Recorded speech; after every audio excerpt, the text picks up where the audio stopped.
The test is in four-part, Part 1, Part 2, Part 3, and Part 4. Now look at Part 1.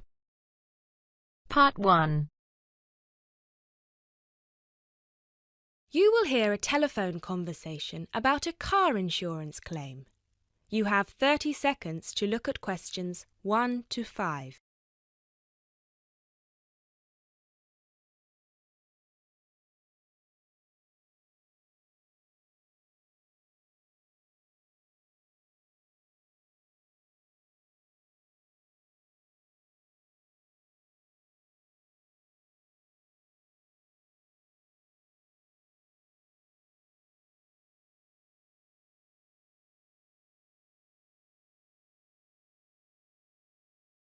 Good afternoon. Watto Insurance. This is Janet speaking. How may I help you? Yes, hello. I would like to make a claim on my car insurance, please. Certainly, sir. First of all, I'd like to inform you that all of our calls are recorded for monitoring and training purposes. Is that okay? That's okay. Could you please tell me your full name? Sure, it's Mr. Bennett Fisher. Okay, sorry, how do you spell your surname? It's spelled Fischer. Great, thank you. I see that you have taken out a third-party fire and theft premium with us on a 2013 light blue Volkswagen Passat. Is that okay? Yes, well, almost. The colour is not light blue, it's light green. Okay, thank you for updating your information with us. What is the nature of your claim with us today? Last weekend, I had driven up to York on business and left my car in a monitored car park. However, it was only monitored until 8 p.m, and I did not return to collect it until 9:30 p.m, after which no car park staff were present. When I arrived at the car park, my car wasn't there. It must have been stolen. I see. Were there any valuable items left in your car which could have been seen from outside? Well, I had recently bought quite an expensive radio for my car, but the front panel is detachable, and I always stow it in my glove compartment. So, no, there wouldn't have been anything valuable on display. Okay, Mr. Fisher. Thank you for that information. I'm going to send you some forms through the mail for you to fill in. Before I can do that, I need to ask you a couple more questions. Is that okay? Of course.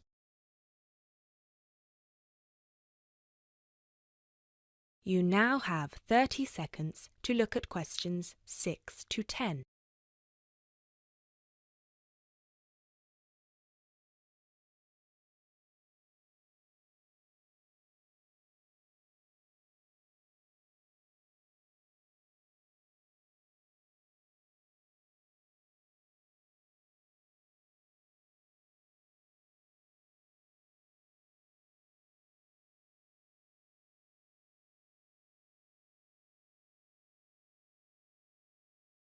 Thanks, Mr. Fisher. First of all, could you let me know your policy number, please? Of course. I have it right here. It's G34C245. G34C245. Thanks. And the type of claim? Shall we say stolen car? Yes, the car was definitely stolen. I reported it to the police immediately. I actually have the report number here if that's of any use. No, not right now. But keep hold of that as we will need to see a copy of the police report eventually. Which police station did you report the offence at? York Police Station. Was it your first time in York? No, but it was the first time I'd driven there. I usually take the train. Were you aware that the car park was only manned until 8 p.m? No, I was not aware of that. Were there any signs put up on the premises that informed car owners of the risks of leaving their cars after normal operating hours? Yes, but they said the car park was going to be guarded until 10 p.m, at which point the entrance is barred so no cars can come in or out. Was any reason given for that sudden change? The police informed me that the staff on duty that night had left on an urgent call. I believe it was something about a family member being admitted to hospital. Were there any personal items left in your car? Yes, first of all, there was the car radio I mentioned before. Ah, yes, of course. Anything else? Just some CDs and an old jacket. Right. Thank you, Mr. Fisher. I have everything I need for now and will send these forms out to you shortly. When you get them, please fill them out with as much information as you can, and where possible, include copies of any relevant documents to support your claim, such as police reports and registration details. Once you have returned that to us, we can then start to assess whether you will be eligible to receive compensation. Do you have any further questions for me today? No, that's all. Thanks for your help.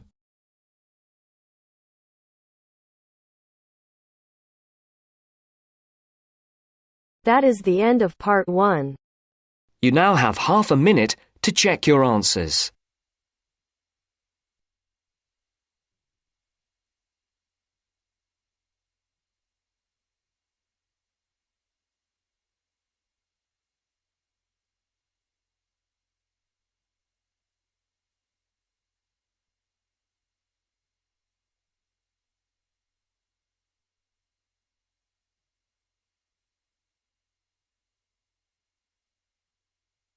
Now turns to part 2.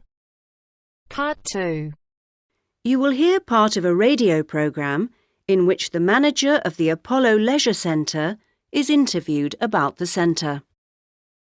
First, you have some time to look at questions 11 to 16.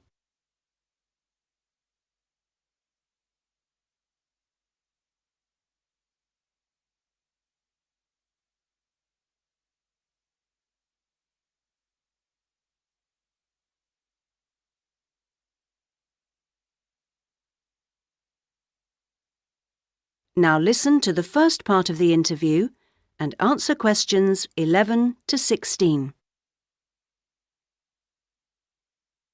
Next, I'd like to welcome Carol Brown, manager of the Apollo Leisure Centre.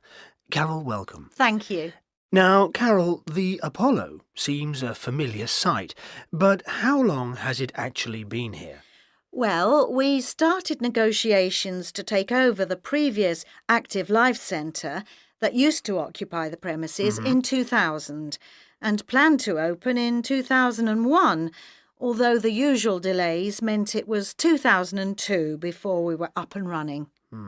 And do you have quite a mix of members, or are you focused on certain groups? It's pretty broad, actually. There are something like 200 adult members, so that's our biggest group, but we also have as many as 100 youth members, together with about 50 family group members. And I think we'll see that section growing to 100 over the next couple of years. Healthy numbers. Yes, and we'll be developing the centre to make it even more attractive. We're hoping eventually to build in a rock climbing wall, which would make a useful addition. We've already opened our swimming pool, which is hugely popular, and we'll have a massage room open within 12 months. Now, I understand you have different categories of membership? Yes, to suit every pocket. Blue membership includes all facilities for the member and a guest at all times, which is good for people with unpredictable timetables. If you can make it during daytime hours, red membership gives you excellent returns for your fee. As for only half price, you can use all the facilities during the day, and they're actually less crowded then. Green membership is designed for people who are only able to come infrequently, and so, of course, costs less. And there are chances to socialise? Oh, certainly. Our cafe is very popular and is a nice place to wind down and chat after working out or whatever. In fact, while it used to shut at 8, we've extended that to 9 now, with last orders taken at 8:30. It serves a whole range of food and drink. So if someone wants to join, what do they do? Come and see us. We'll give you all the details. The induction process takes about an hour and a quarter, which includes 3/4 of an hour on average with a personal trainer, and something like half an hour being shown round the different facilities. So we'd be well looked after? Definitely. Now you have some time to look at questions 17 to 20.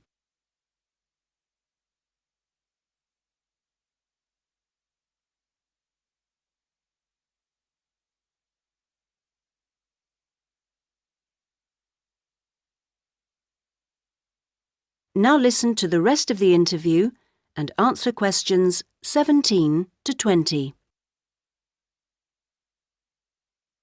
OK, now, Carol, can you give us some idea of what we could expect to get as members of Apollo? Sure. Well, let's take next Monday as an example. The early evening would begin with the programme of classes. Of course, members would also be at liberty to do their own thing. I'm just talking about the listed classes that we'll be offering. So let's say you're free to turn up at 4 p.m. You could spend an hour in a class that we call gentle exercise. This isn't a hard workout, as you might be imagining it, but a session designed for those who perhaps are not used to rigorous classes and would like something to ease them in. Right. The next thing on offer will be starting at 5, and again it'll last for an hour. In contrast, this is what we simply call weightlifting.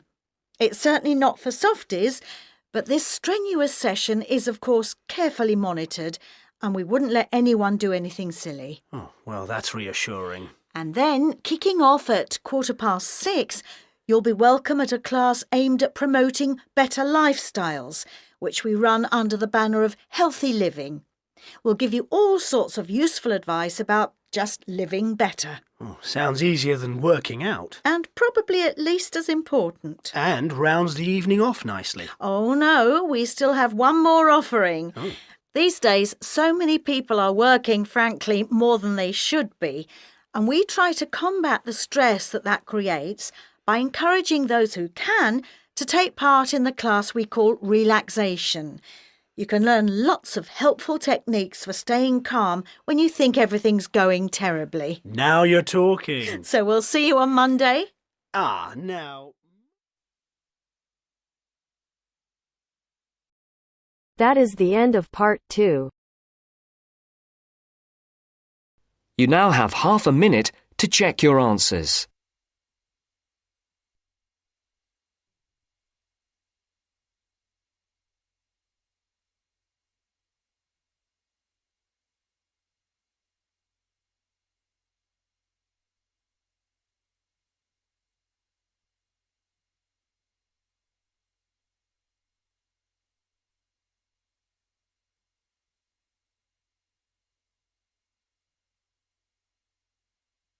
Now turns to part 3. Part 3. You will hear a talk by a wildlife specialist on a type of bird called a kiwi. First, you have some time to look at questions 21 to 25.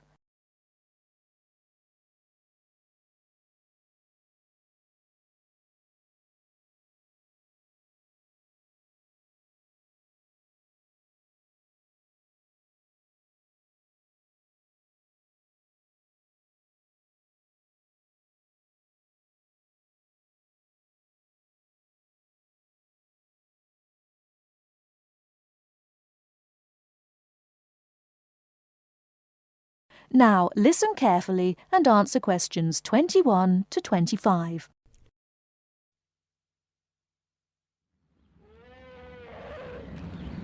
Ladies and gentlemen, welcome to Auckland Zoo on this sunny Sunday afternoon and to our special Kiwi fundraising event.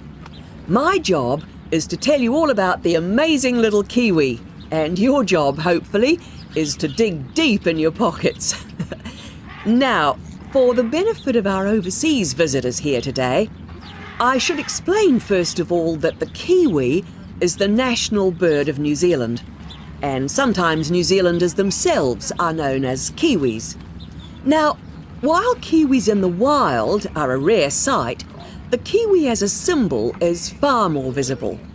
Apart from being in toy stores and airport shops all over the world, you'll find them on our stamps and coins. The kiwi is the smallest member of the genus Apteryx, which also includes ostriches and emu. It gets its name from its shrill call, which sounds very much like this. Kiwi! Kiwi! Kiwis live in forests or swamps and feed on insects, worms, snails and berries. It's a nocturnal bird with limited sight, and therefore it has to rely on its very keen sense of smell to find food and to sense danger. Its nostrils are actually right on the end of its long beak, which is 1/3 of the body length. Now, here's an interesting fact. Although kiwis have wings, they serve little purpose, because the kiwi is a flightless bird. Since white settlement of the islands, kiwi numbers have dropped from 12 million to less than 70,000. And our national bird is rapidly becoming an endangered species. This is because they're being threatened by what we call introduced animals. Animals which were brought to New Zealand, such as cats and ferrets, which eat kiwi eggs and their chicks.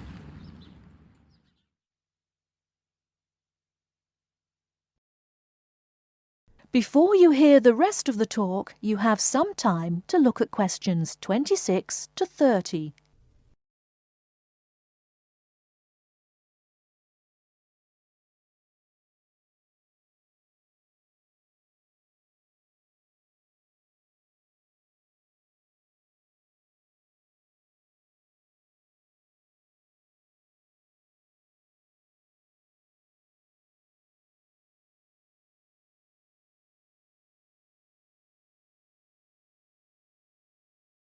Now listen and answer questions 26 to 30. And so we have launched the Kiwi Recovery Programme in an all-out effort to save our national bird from extinction. There are 3 stages to this programme. Firstly, we have the scientific research stage. This involves research to find out more about what kiwis need to survive in the wild. Then secondly, we have the action stage. This is where we go into the field and actually put our knowledge to work. We call this putting science into practice. And then we come to the 3rd stage, the global education stage. By working with schools and groups like yourself, as well as through our award-winning Kiwi website, we are hoping to educate people about the plight of the kiwi.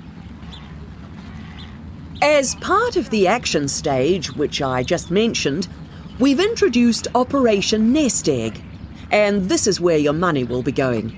It works like this. It's a 3-stage process.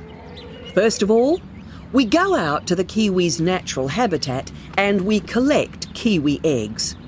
This is the tricky part, because it can be very difficult to find the eggs. Then, in safe surroundings, away from predators, the chicks are reared. Now, this can be done on predator-free islands or in captivity. They're reared until they're about 9 months old, at which stage the chicks are returned to the wild. So far, it's proving successful.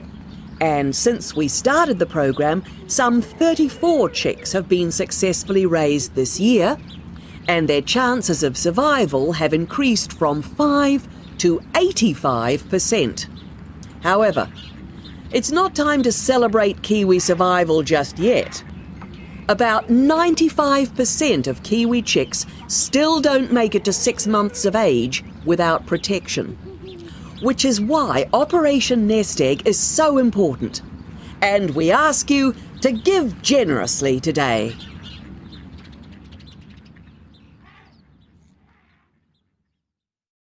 That is the end of part 3. You now have half a minute to check your answers.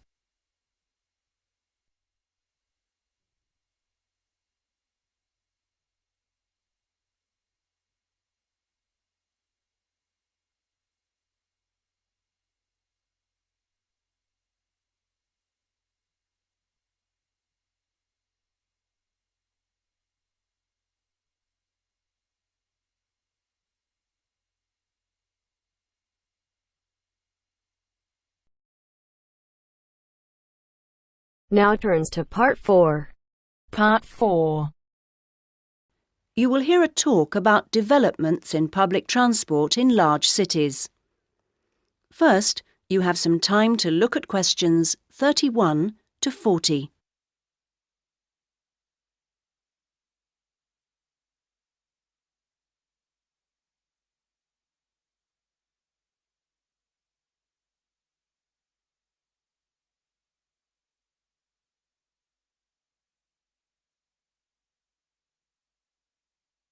Now listen to the first part of the talk and answer questions 31 to 34. That big cities around the world are getting bigger is a clear trend. This situation is going to make the issue of transport increasingly important.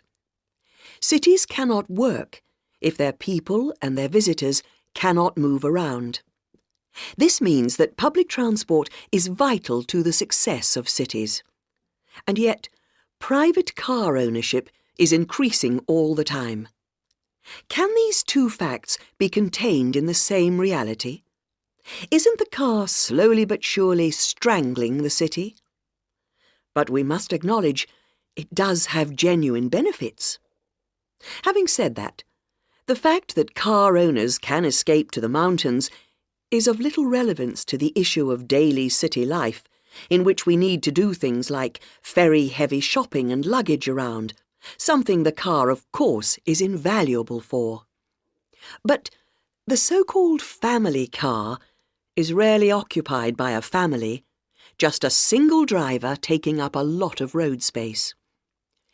It's not only the car that clogs up our roads, of course.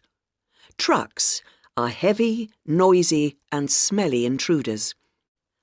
But it's hard to persuade companies to opt for rail freight rather than road.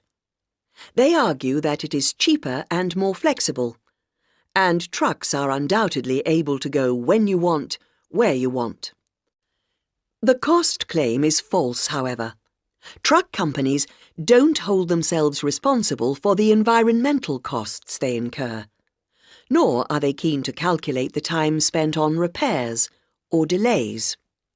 So, this is our first challenge, the sheer volume of traffic. If we compare 3 developed and urbanised countries, we can see interesting differences. The UK, for example, has just over 20 million cars, 1 for every 3 people approximately, and nearly 3 million buses and trucks. These figures sound very high, but in fact the Netherlands, although only a little over a quarter the population, has more vehicles per head of population. Meanwhile, Germany, bigger than both other countries put together, actually outstrips either in terms of vehicles per head of population. Now, there is no correlation between these figures and the percentages of journeys made on public transport. This means that the route to better public transport use is not abolishing the car, but rather making public transport better. Not surprisingly, where people can choose, they choose the thing they prefer, not the thing they don't. How do people judge public transport? Well, a major survey was carried out this year, indicating that there are many aspects, from clean interiors of buses to the proximity of routes to homes and workplaces. Fare prices is a complex issue and needs to be accounted with car costs. What people seem to find most frustrating is scheduling. If the route doesn't pass their departure point when it suits them, they'll drive instead. The issue of personal safety seems to have reduced in urgency with better lighting at stops and CCTV.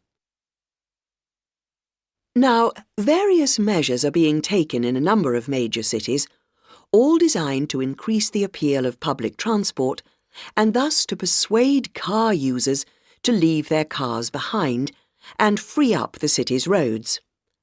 Among these is bringing in smart cards. These are purchased in advance and mean passengers spend less time waiting to buy tickets and board buses and trains, particularly when switching across transport modes within the same journey. Another initiative is the use of computers in managing scheduling with greater efficiency. But such logistical measures are not sufficient in themselves, and indeed the benefits that they bring are often less apparent to passengers than to transport managers. From the passenger's point of view, the fact that buses are becoming more comfortable is significant, because it brings them more in line with the car. Delays and diversions are, of course, deeply irritating for passengers.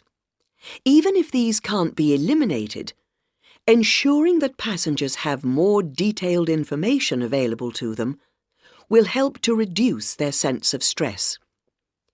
We often associate public transport with inner-city travel, but of direct benefit to passengers are systems such as taxi sharing and Dial a Bus, which provide more flexible options for suburban journeys.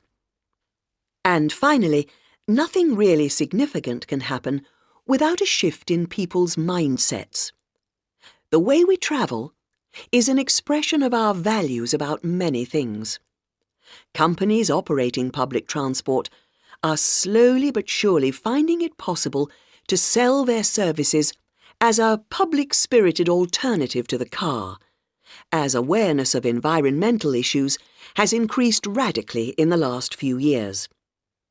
Overall, then, this combination of steps and changes has a good chance of shifting the city out of the car and onto the bus and train. That is the end of part 4. You now have half a minute to check your answers.